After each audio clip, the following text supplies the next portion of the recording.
So Layla, thanks so much for coming and joining us at Audible to talk about your new book, Me and White Supremacy.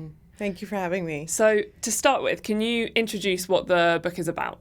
Yes, so Me and White Supremacy is not a book that you read. First of all, I'll say that. It's a book that you do.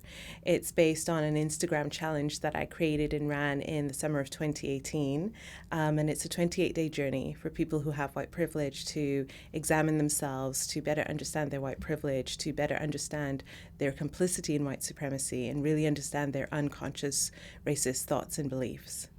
And you mentioned how it started on Instagram. Mm-hmm. How did that begin? How did you create it?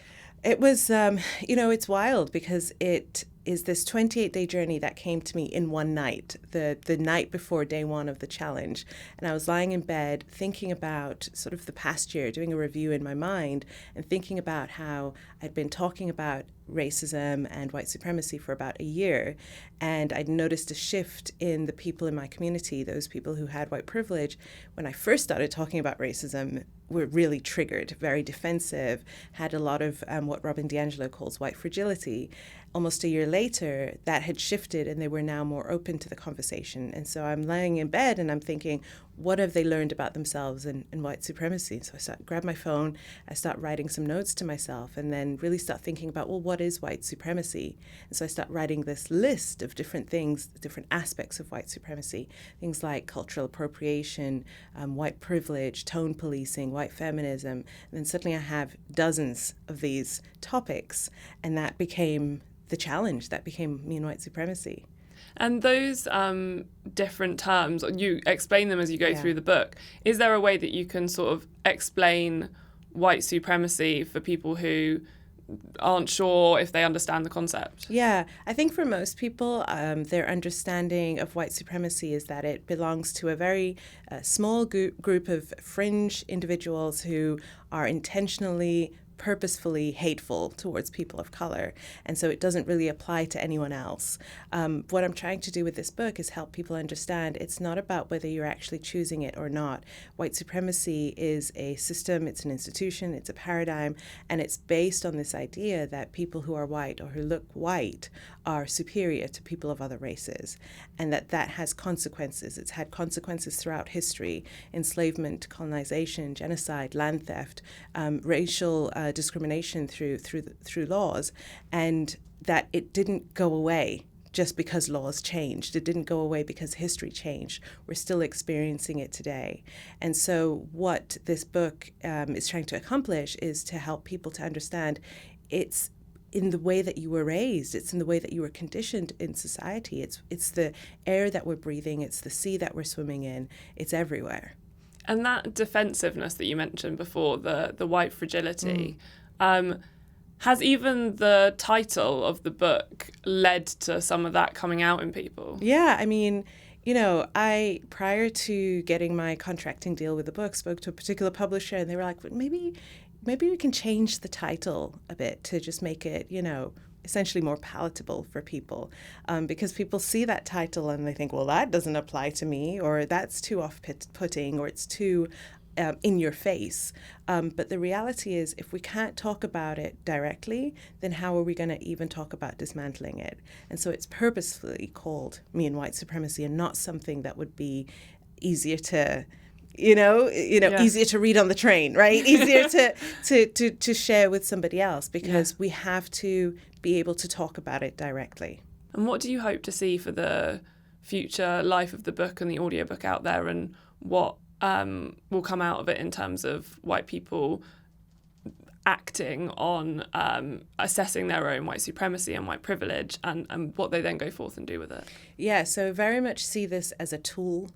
And I say to people, don't lend your copy of the book to anybody. Each person should have their own book, because you have to keep it with you always. It's a book that you can return to again and again.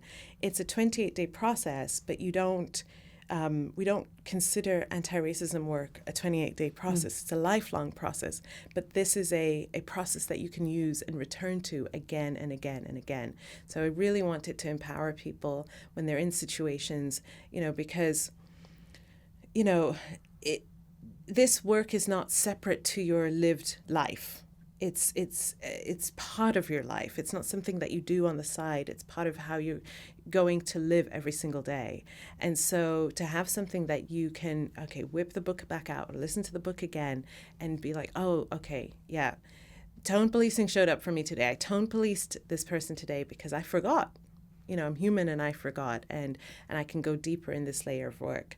I want people to be really, and this is what I've seen, I've had people do the Instagram challenge to the workbook, to the hardcover book, and people who started off as very scared and uncomfortable in this work, having a lot of white fragility, have built up a lot of resiliency around talking around race. They've built up a lot of ways of being able to talk about these things that are very nuanced and very complex. They've learned ways to practice critical thinking, right? And so because most people who have white privilege have been taught, three things about race when they were growing up. We don't see color. Don't point out another person's race. Don't say black person, right? We're all one race, the human race, and that's it, right? Racists are good, are bad. Non-racists are good, and that's it, right? And so there's no understanding of complex things like tone policing. So you're in a meeting at work, and the only person of color in the room has just been tone policed in the room, and nobody else picked up on it, right? Nobody else picked up on the fact that this person was just racially aggressed and that they're having a real-time processing in the moment. And because the N-word wasn't said, because nobody said outwardly, directly said anything racist, the meeting continues on, right? And so this work is helping people to understand, something just happened in this room, and I need to say something. And so that's the change that I'm hoping to see in the world, because a lot of people don't have political power, don't have, big platforms, are not, changing laws. They're just people living their lives, and they're asking themselves, if I didn't create white supremacy, why should I be the one to dismantle it, first of all, right? And it's, you didn't create it. Nobody who's alive today created it, but you benefit from it. You benefit from it. It's important for you to understand how and why you benefit from it. And that secondly, it doesn't matter if you're the CEO, of a global company or a nursery school teacher. You are benefiting from white supremacy, and you could be unintentionally harming people of color with white supremacy. And you need to understand that, and you need to understand how you can change that.